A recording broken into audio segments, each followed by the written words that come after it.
USU's Janet Quinney Lawson Institute for Land, Water, and Air helps connect the state's policymakers with the best, most timely research available on Utah's natural resources.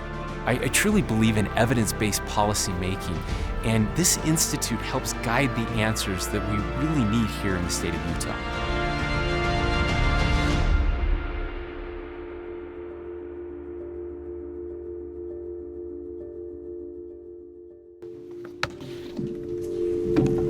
So, thank you so much for being here. My name is Brian Steed. I'm the Executive Director of the Janet Quinney Lawson Institute for Land, Water, and Air. So happy to see so many of you here today for the report release event. Before the event start, we've been showing pictures of favorite landscapes from folks around the state. We actually asked for our advisory board, our report authors, and members of the Janet Quinney Lawson Foundation to submit pictures. And so after the event, take a look. They're pretty cool, and they show that we all love where we live.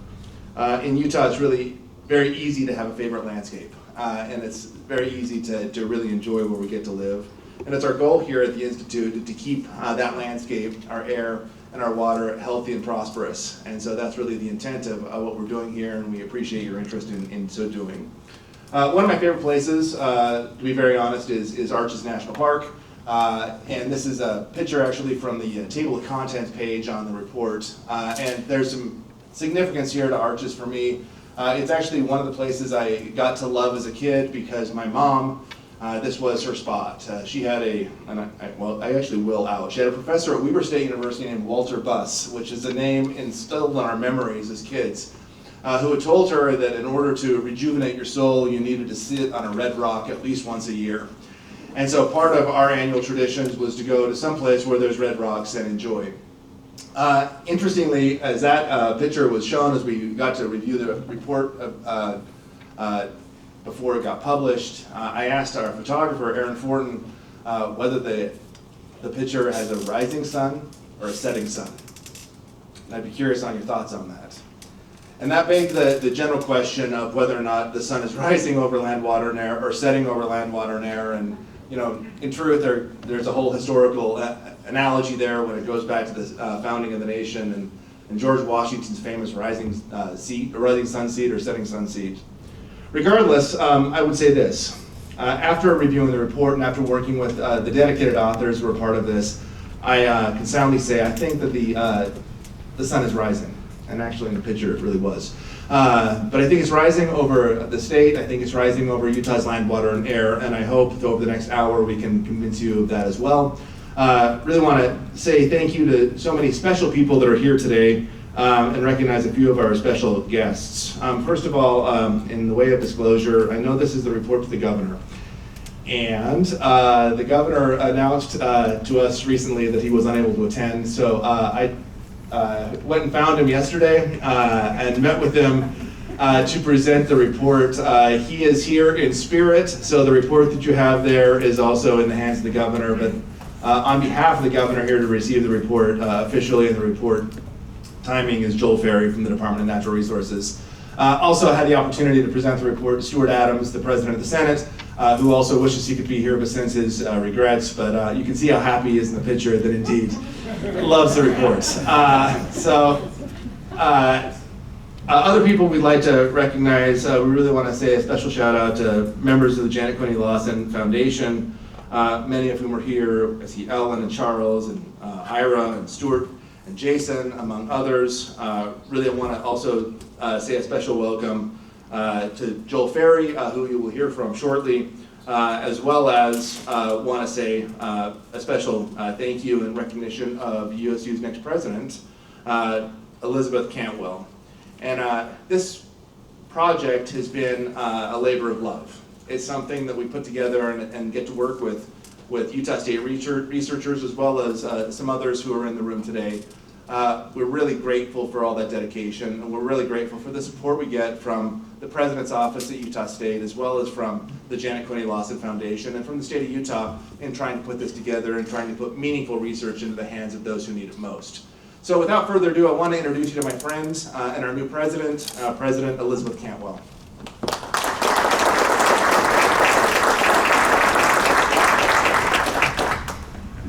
So I'm the new kid on the block, and I have 5 whole minutes to tell you why the idea of this institute is so important. And I'll start with that I come from long background in a number of areas of really complex multidisciplinary research and integration of that research into even more complex policy and compliance environments. And land, air, water in Utah sort of meets that. So a set of requirements for me. So when I was looking at this position, I saw the establishment of this institute. And thank you, because you never get something like this off the ground without people who have money, who come to the table and apply that in ways that are really meaningful. And that is what is happening here. We would not be able to have the impact that we are able to have. So I'll go back to my job as president and say that the land grant mission, and you'll hear me talk about that, is a state service mission.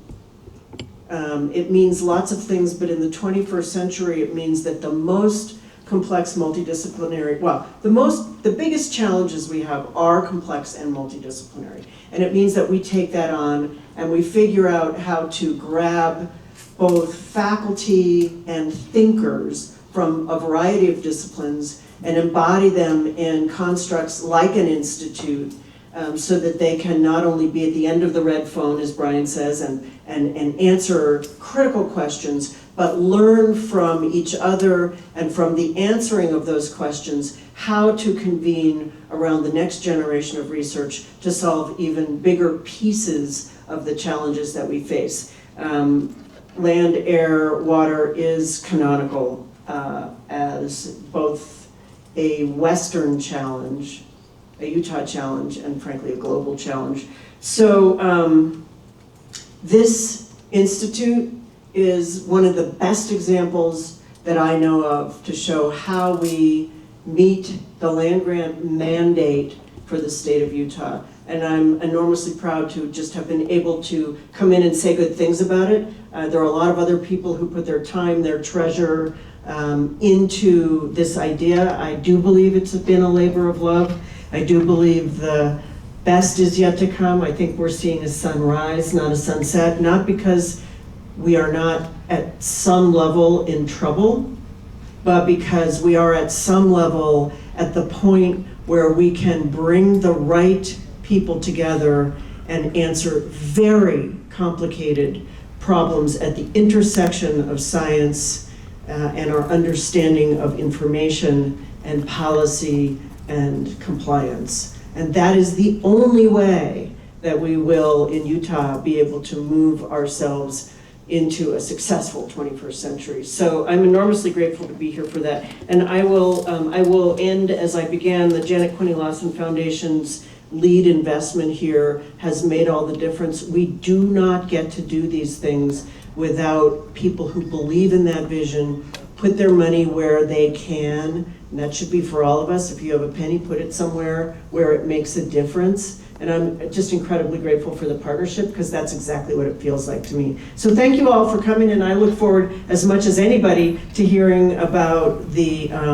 I think you've involved 36 researchers. So what you will see is the prodigious depth of capacity at Utah State University. And I hope you help us ensure that that depth continues for the next 20 years. Thanks, everyone.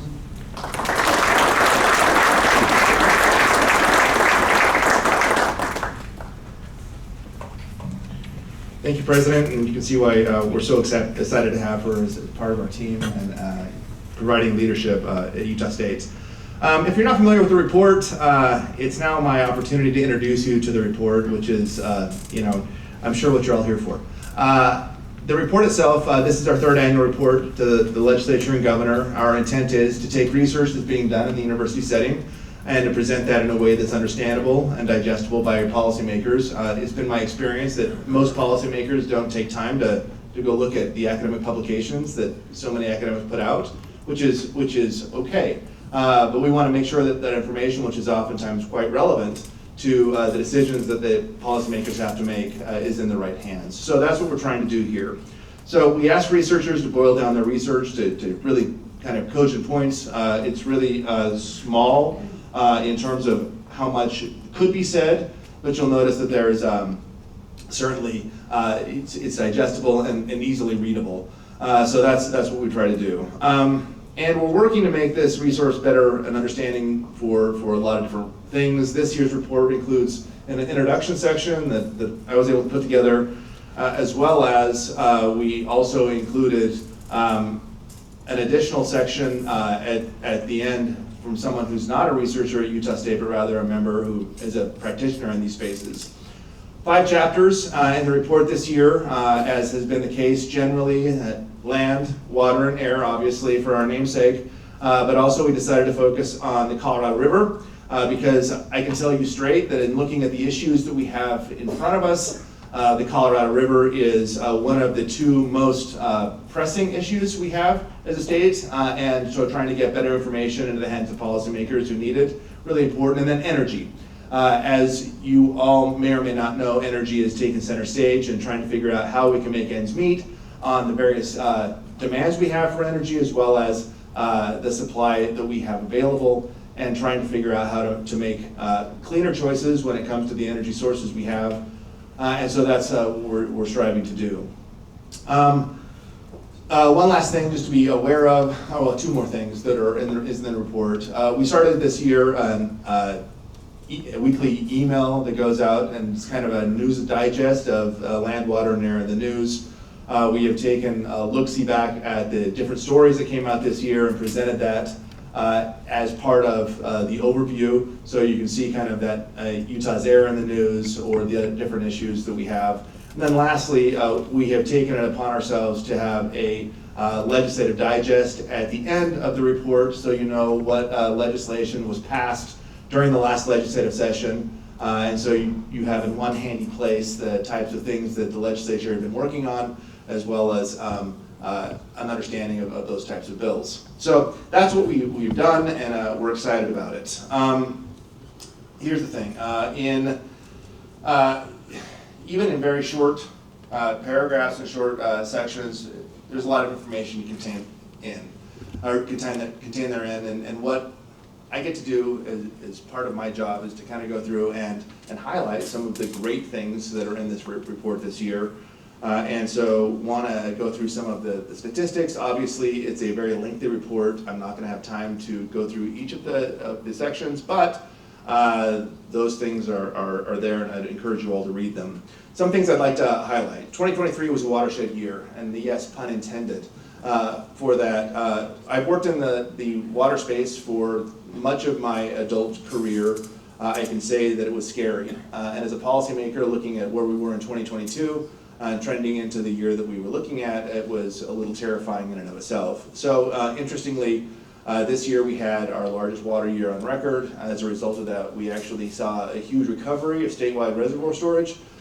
When you see last year you had a 43% of statewide storage. This year at the end of irrigation season we're sitting at 75%, which is really remarkable for this time of year. In addition to that, other reservoirs that we care about, like Lake Powell, we saw big increases, and we see a very sizable increase in Lake Powell, although it's still well below storage capacity. Interestingly as well, in terms of basin-wide water supply and water use, you can see a lot of water supply increases, and water use still not as low as where it needs to be, but it's there. And just so you know that those graphs are in. Also, just some reality checks in terms of where we are. While yes, we're super excited to have the water year we had, and we're amazingly excited to see Lake Powell and Lake Mead, although it's not in the state, recover to the extent that they have. Really, it takes a lot more water years like this one, given our current use of water, especially in the lower basin, of how that might play out. And so given current use patterns, it would take an additional 6 water years like the one we just had in order to refill those. Just being very honest, we don't anticipate that being the case. Interestingly, as a wet year, one of the things we were worried about is going into wildfire season. Wildfires have been minimal this year, and actually follow a bit of a trend, and I'd like to acknowledge my friends in Forestry, Fire, and State Lands. They rolled out a Fire Sense campaign The lighter green color, those are the number of acres, or actually the entire graph is the number of acres burned. The two colors are, the lighter color is natural caused or all caused, and those dark green are the human caused. One of the trends, just to point out, we have done remarkably well in reducing human-caused wildfires. And sure, that was a bit because we had a much wetter vegetation this year and we had a lot of rain, but it probably also has to do with some of the policy that we've been promoting as a state, and so seriously, great job. Moving right along, if you look at other things though, we have somewhat of a less rosy picture when it comes to air quality. Just to be aware, on air quality itself, we saw the return of winter-based ozone, and that, as we saw an increase in production in the basin as markets recovered, we really did, and then we had a very cold and a very snowy year. We did see a big increase in ozone over what we'd seen in previous years, and that's a reversing trend, so just be aware of that.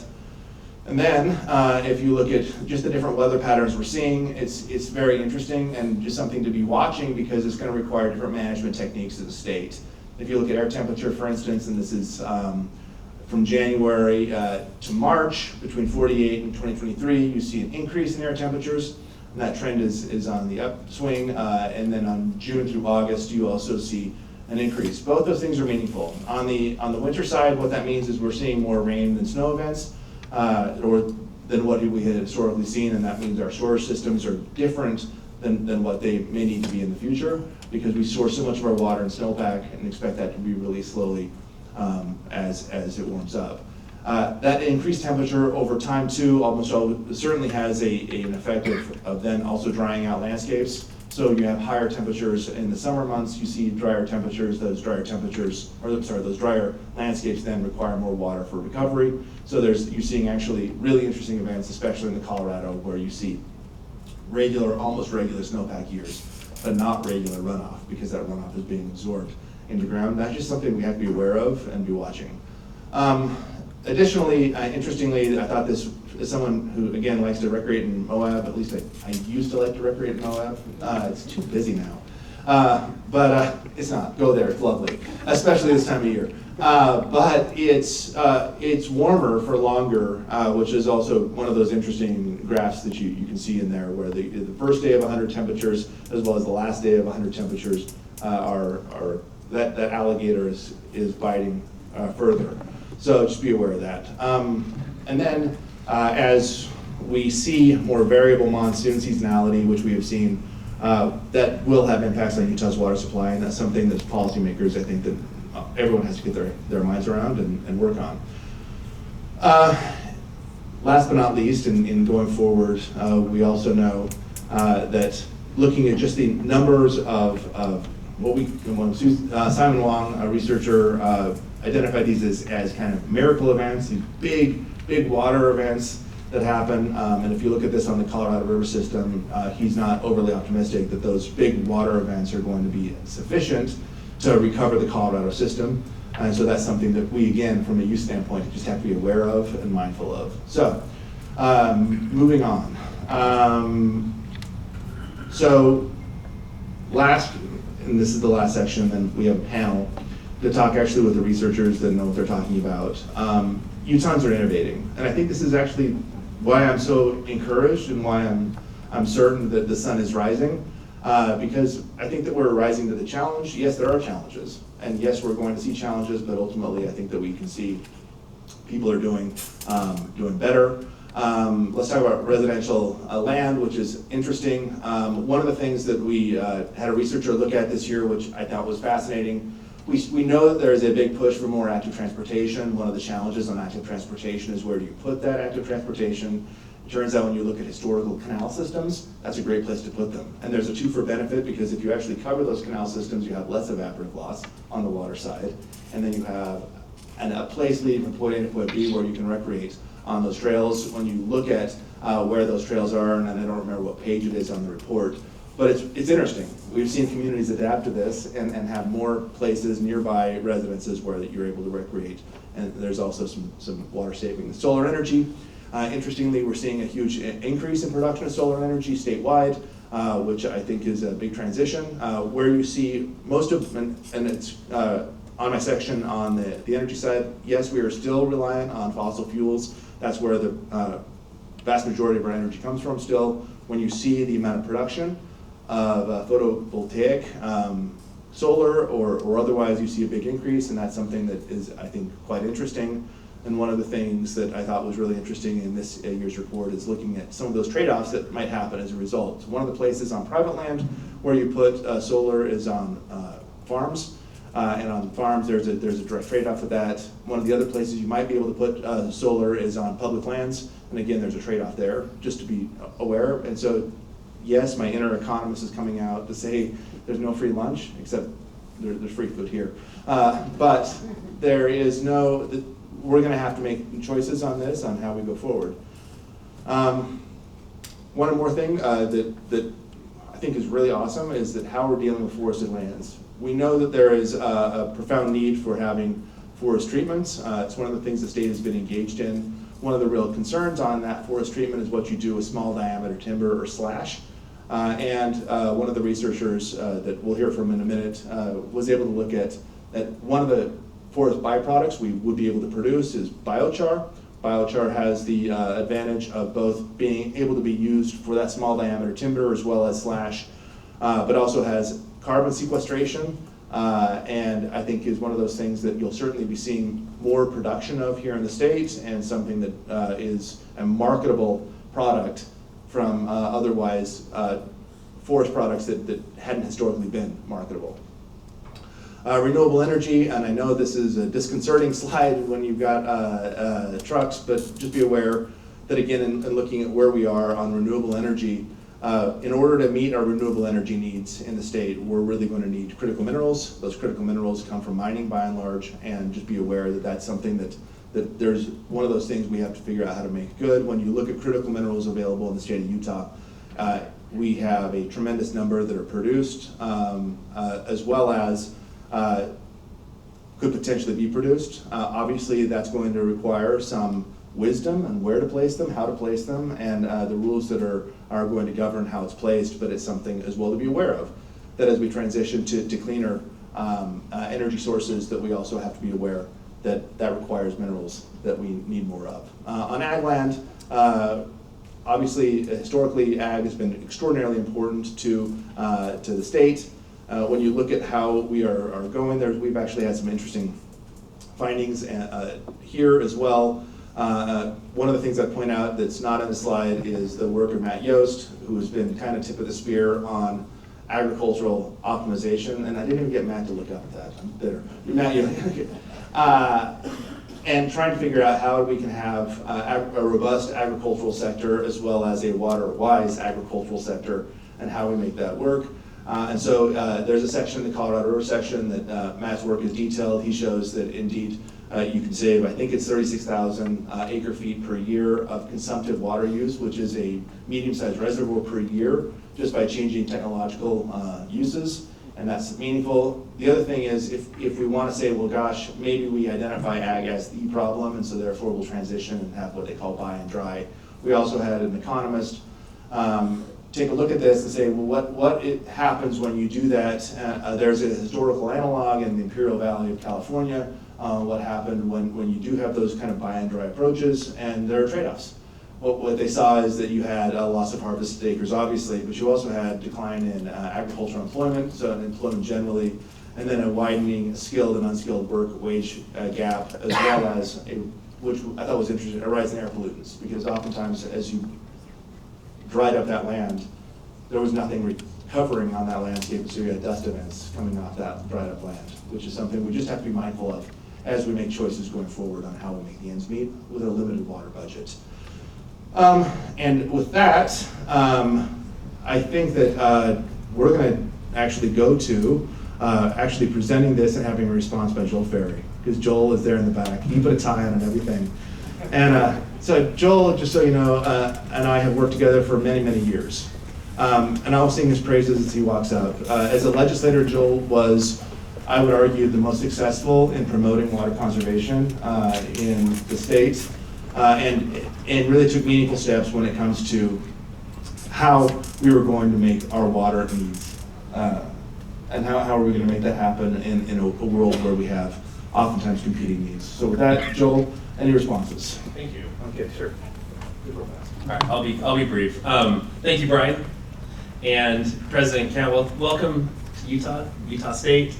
Thank you for your support of the Land, Water, and Air Institute. I can tell you, and Brian alluded to this, how important it is as a policymaker to have good information. And one of the most important things that the Janet Quinney Lawson Institute for Land, Water, and Air provides to the state legislature and to policymakers is information. Data that is relevant, data that is current, data that is accurate. We see, when you look at this, and President Cantwell, you mentioned this intersectionality of the land, water, and air, and how important it is to every Utahn and to us here in the West, especially in the Intermountain West. We're in this unique crossroads. Utah's a crossroads for many things. One of those things is we sit at this intersection of people want to be here. People love Utah. We're blessed with an abundance of natural resources. People want to be here, but those natural resources are limited. We have limited water, we have limited resources, and we need to use those to their highest and best use. So having the data that's provided from the Institute and from other research universities and other sources is so valuable in the decision-making process. And personally, Brian mentioned some of the history that we have together. Growing up, I grew up on a small farm up in northern Utah. I'm from Utah. I'm fifth generation on that farm. My kids are being raised on that same farm today. There's sixth. Hopefully, at some point, there's a seventh generation. We'll see. Not too soon, though. But I love it. And it's a part of who I am. It's a part of what makes me tick. When I get up in the morning, I do it because I love what I do and I love to be part of this process. And I want to make sure that we have the values, but also the resources for future generations. That is so important to us. And Utah, we're very unique that way. We care about the future. We care about what these next generations, what life is going to be like for them. So thank you, Brian. This report, really helpful, full of great information. Thank you all for being here and for the support in making Utah a better place, and actually, quite frankly, the best place in the country to live, to work, and to play. So with that, thank you, Brian. Joel.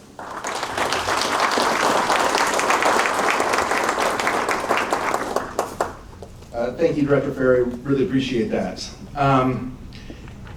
So now we get to do something that has become something of an annual tradition, to talk about with the various authors of some of the sections. I'm going to invite you all up. I'm going to first ask Randy Martin to come forward. Randy, come on up, Randy. Yeah, wherever you want to be. It's over there, so that's where we'll be sitting. Dr. Randy Martin is Associate Professor of Environmental Engineering at Utah State University. He is also has a joint appointment with the Utah Water Research Laboratory. He's been at USU since the summer of 2000 and is one of our premier experts on air quality. Interestingly, Dr. Martin also sits on the air quality board. And I think you chaired that, right? You still chair it? 2 years. No, I stepped down from that this year. Well, good for you. But we're happy to have you here to talk about some of those things. Next, Darren McAvoy. So Darren is a forestry and wildland resources specialist at USU Extension. His research interests include biomass utilization, biochar production, and application, and wildland fire understanding. Prior to joining USU Forestry Extension, he was a consulting forester in Sandpoint, Idaho for 7 years. And so he's also been a prescribed fire ignition boss, which is a much cooler title than I ever hoped to have. Let's go to Sarah Knoll. Dr. Sarah Knoll, come on up. I feel like this is The Price is Right, by the way. Come on down. Dr. Knoll studies environmental water management. The question motivating her research, teaching and service is how can aquatic habitats and ecosystems be protected and enhanced while maintaining human uses. And so she and her students are interested in 3 broad and interconnected themes: trade-offs between human and environmental water uses, hydroclimate change and adaptations, and saline lake management. Next, Jessica Schad. Dr. Schad currently serves as an associate professor in the Department of Sociology and Anthropology at Utah State University and the director of the Community and Natural Resources Institute. Her work revolves around the social impacts of rural community extractive and non-extractive natural resource use and agriculture producers' decision-making about the usage and conservation practices. We're happy to have you here to talk about some of her survey work. And last but not least, Jeffrey Taylor. Nice. Dr. Taylor has the most varied background of anybody on our panel. He is a professional practice assistant professor with USU's Extension and the associate director of the Center for Anticipatory Intelligence, where his work focuses on the multi-domain systems, and also on resilience of multi-domain systems, which I'm gonna have him tell us what that is. His work spans our colleges of agriculture and applied sciences and natural resources, yet he earned a PhD in mechanical and aerospace engineering from Utah State in 2022. So again, a varied background. Thank you all for being here. First question, and you can all share the microphone if that's all right. And I'm gonna start with you, Randy. Tell us in 30 seconds a summary of your research in the report. You got 30 seconds. 30 seconds, go. Well, I do a lot of things, mostly in the ambient air quality. We work with PM2.5, which is a big problem in northern Utah. We work with ozone, both here in the Wasatch Front and out in the Uinta Basin. And we've lately been getting into more of the dust coming off the Great Salt Lake. How much more time? That was good. I like it. It was good. Next. I'm Darren McAvoy, Extension Forester at Utah State University. I focus on biochar production because it's a way to reduce hazardous fuels in the forest while putting less smoke in the air and producing a valuable product that actually sequesters carbon for hundreds of years. To my knowledge, it's the only way that's accessible on a farm, home, or ranch to sequester carbon for this durable way. That's good. You made that 30 seconds too. Very nice. Sarah. For the report, I was looking at water shepherding. So that's another, it's kind of a slangy term for distributing water. So if there are people in Utah, whether they're farmers or in the urban districts, and they conserve water and consume less water, then we wanted to be able to look at how easily can we move that water around to other people or places. Awesome. All right. Jessica. Yeah, hi everyone. This is a tough job for 30 seconds. So we started the Utah People and Environment Poll, and what we wanted to do is track Utahns' perceptions of environmental issues, and we're hoping to do this over time. And one thing that we did was ask people about what they're most concerned about with regards to these 9 environmental issues, and not surprisingly, air quality and water scarcity, drought came to the top. And what we also saw was that people in Utah really want to see policymakers doing more to address these issues. Awesome. So as the world and as the nation are working to transition to more clean energy sources and incorporate those into the energy grid, Utah stands to benefit by providing critical minerals that really are unique to Utah in the United States. But that requires a balance between various interests of various stakeholder groups, and it requires a lot of careful planning. Awesome. So we're going to go through one at a time. We won't take very long, so short answers. But let's start with Jessica, if that's all right. Jessica, in the report, you shared your early results of a few questions from the People and Environment Poll. As you dug further into the data, are there any other important findings you discovered, or what would you identify as the most important finding? Yeah, that's a great question. So you'll see in the report that we're really interested in the differences between levels of concern and how folks in Utah think that our policymakers are doing. And so you can see in the graph there that there's a big disconnect in terms of how much people are concerned about air quality and how much they're concerned about the lack of water. And we saw this not just in the data that's in this report that you've all received, but we saw this in other questions that we asked as well. So we had questions about the Great Salt Lake. Only 5% of Utahns said that they wanted nothing to happen in terms of addressing that. Another interesting thing that we found is we added some questions about people's perceptions of climate change. While it's not one of the things that Utahns are most concerned about, what we see is that if we compare the questions that we asked to some questions that we've asked in previous years, is that Utahns are becoming more likely to believe that climate change is happening and more likely to think that it's caused by humans. And so I think those are some of the big takeaways. So people want more to happen. They're also more likely to think that climate change is happening, and they're seeing it happening around them and want things to change. So let's go to Sarah. I'm curious. You said water shepherding, right? I did. Why is this such an important concept for all of us to understand? And what does it mean? Tell us more about it. So water shepherding or distributing water through our rivers and distribution system is important because we're an arid state. We're, I think, the second dry state in the country, and we have a lot of growth. We have population growth, and we want to maintain our historical uses. So that means using water more efficiently, and as we do that, redistributing some of that water to new uses or places like Great Salt Lake. And those things sound very easy to do, but are in fact very hard. So that means we need to measure water through our distribution system at a scale that we haven't done so far, and then account for changes and make them quickly transparent to potential leasers or lessees of water. And so these things sound easy, but take some work and take some effort to make them happen. Thanks. Let's go to Jeffrey. Okay, so you work at the Center for Anticipatory Intelligence. What is that? And why did natural resources have an impact on that? So a short answer for anticipatory intelligence is looking across an uncertain future and working to build resilience in organizations and systems moving forward into that future.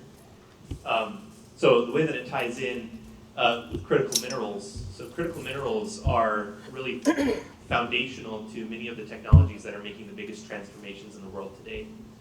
And that includes like advanced semiconductors that have really allowed advancement of deep tech, which Utah has a great industry for, but it also includes renewable energy technologies, which are becoming more and more, the demand for those is increasing.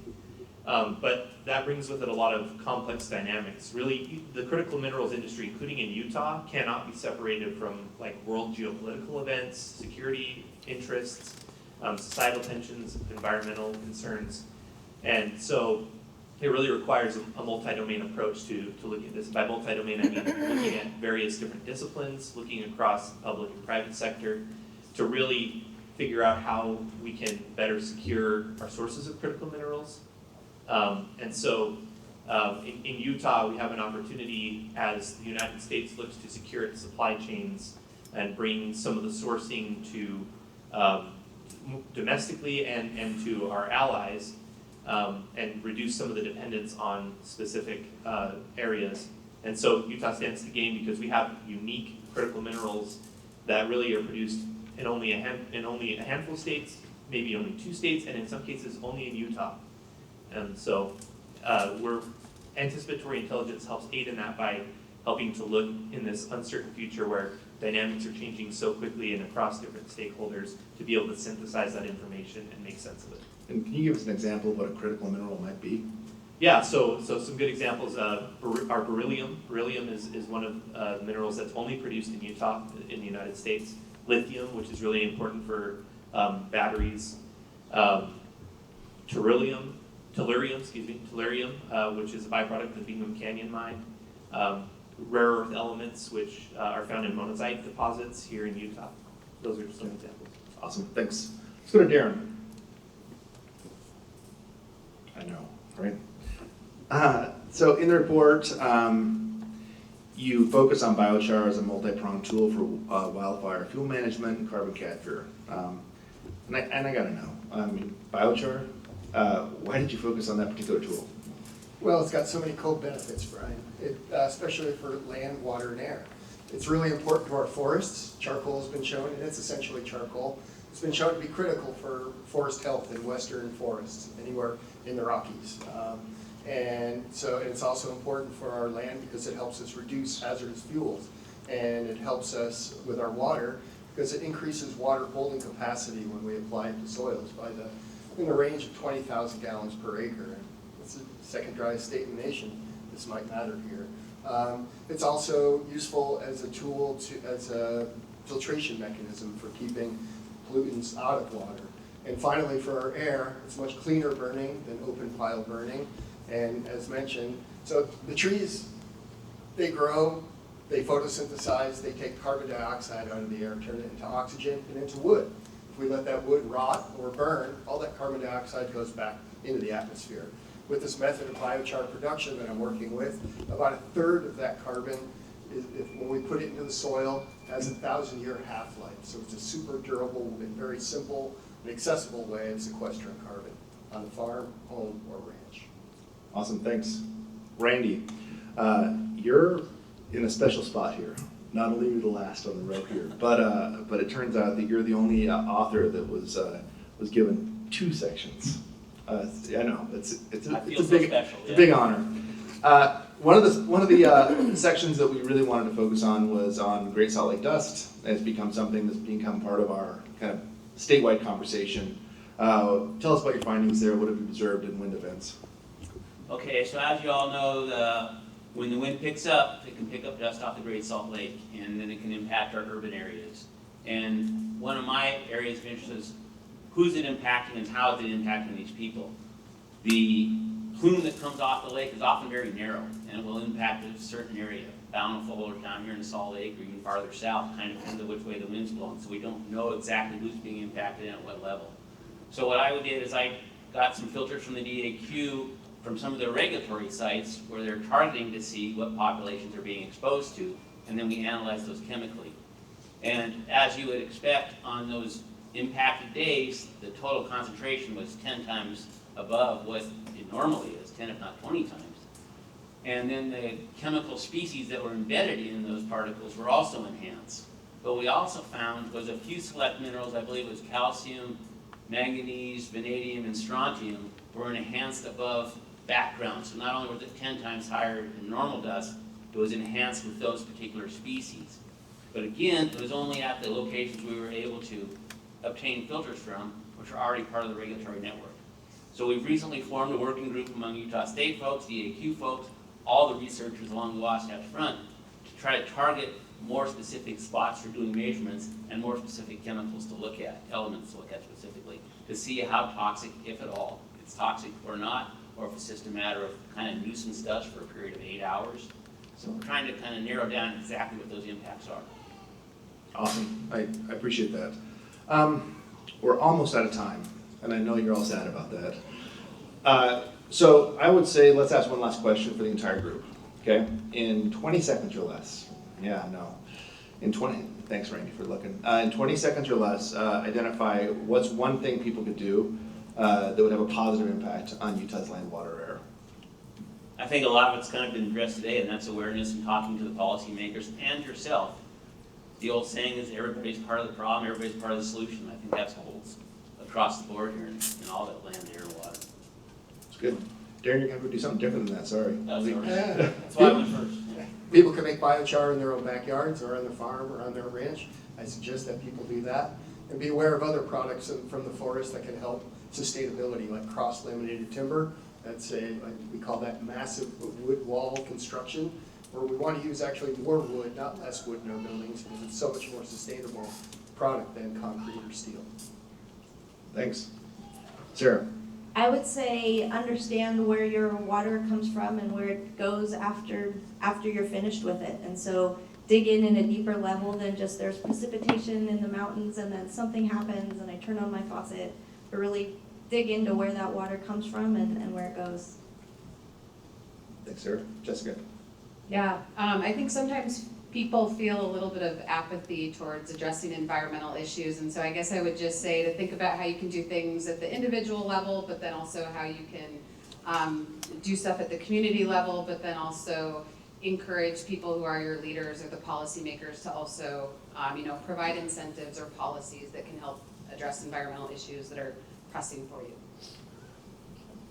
I would say engage across different stakeholder groups. So engage with your decision makers, engage with industry partners, engage with academics, experts, and become knowledgeable about the nuances involved in solving these sorts of issues, because it's always a trade-off. There's never a simple answer. Spoken like an economist, you know? Thank you so much. Please join me in thanking our panel.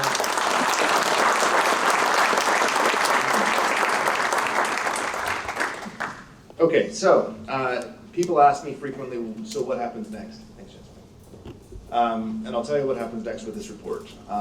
With the report, we distribute it to every legislator as well as every policymaker in this area space. So last year we distributed by hand.